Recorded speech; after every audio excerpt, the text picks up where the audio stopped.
Hello, hi everyone. Can you hear me? The country is Haiti, also known as Haiti. I think it's Haiti as I've learned from Kalyan, listening to him pronounce the word. Thank you. The poet is the poet I'm choosing is hold on please. Let me pronounce him properly.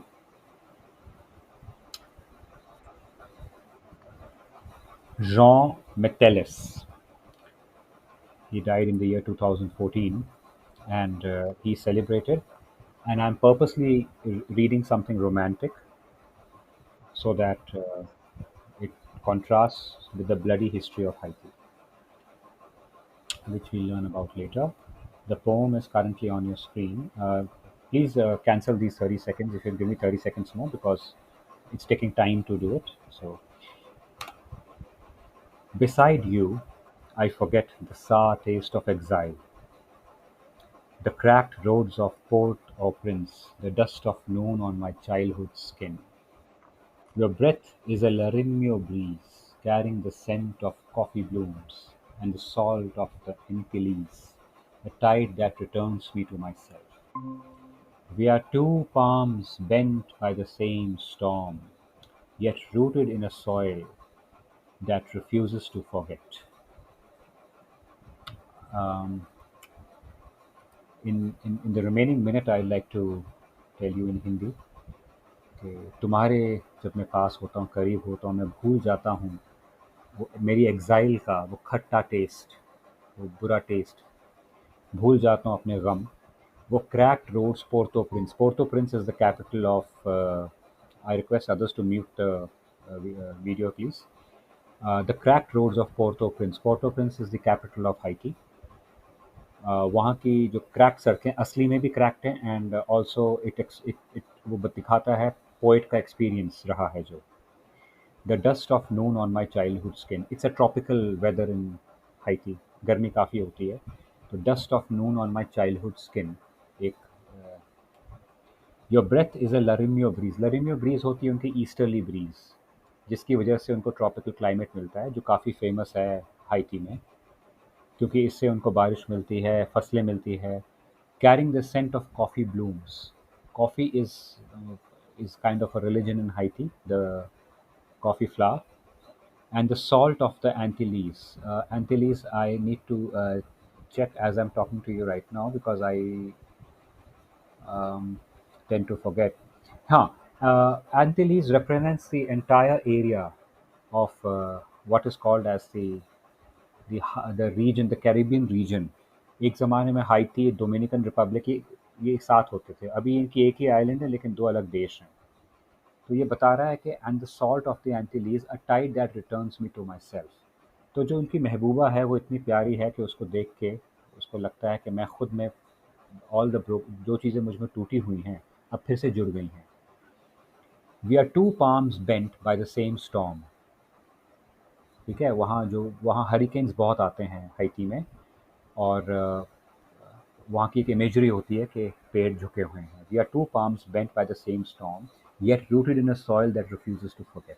ये last line बड़ी प्यारी है इनकी. ये translation है high tea की.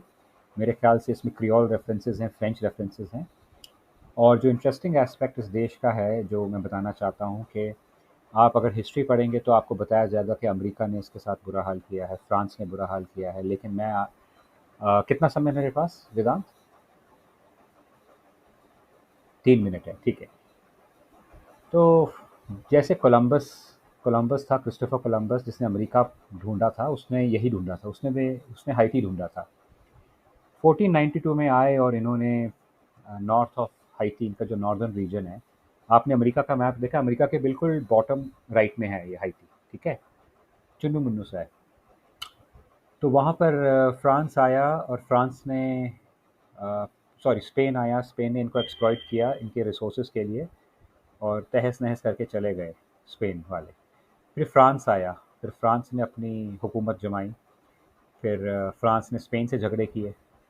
फिर Spain France में हो गया. फिर यहाँ पे बहुत स्लेवरी हुई बहुत सालों तक.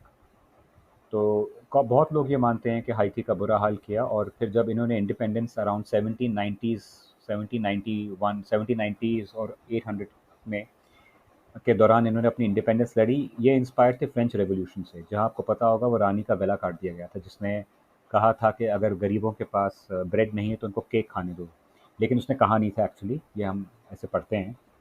तो उनसे इंस्पायर होकर इन्होंने गोरों को जला दिया। जो गोरों ने इनके साथ किया, इन्होंने गोरों के साथ किया। तो ठीक है ना, अब तो फिर क्या हुआ, इन्होंने बहुत बेवकूफ़ियाँ की।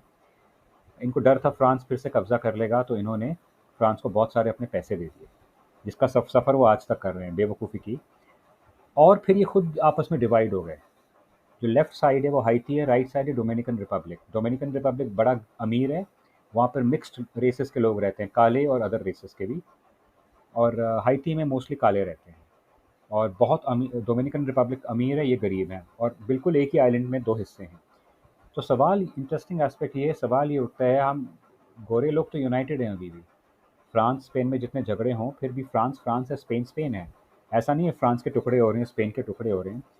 तो ऐसा कैसे है कि इन्होंने मतलब वही बात हुई है कि इन्होंने निकाला अपने ऑपरेसर्स को, और फिर अपने अपने लोगों को खुद ऑपरेस कर रहे हैं। इनके जो रूलर्स आए, इन्होंने क्लास बना दी, अमीर और गरीब कास्ट बना दी अपनी। तो इन्होंने वही किया जो गोरों ने इनके साथ किया। तो ऐसा कुछ बदला नहीं है इस देश में, और आज तक ये हाइती देश सफ़र कर रहा है। यहाँ तक कि जो ट्रैफिकिंग की रिपोर्ट्स आती हैं हाइती से बहुत हैं। और हाइती के जो गुण हैं वो ये हैं कि it is the first country run by slaves. जब ये इंडिपेंडेंस हुई थी, फर्स्ट कंट्री जिसकी स्लेव्स ने इंडिपेंडेंस ली थी। ये इसके गुण हैं। और बाकी गुण हैं, बहुत सुंदरता है। और कानिए वेस्ट का आई थिंक एक सपना रहा है कि इसमें अपना कोई, ये कोई हेवन बनाए इसमें।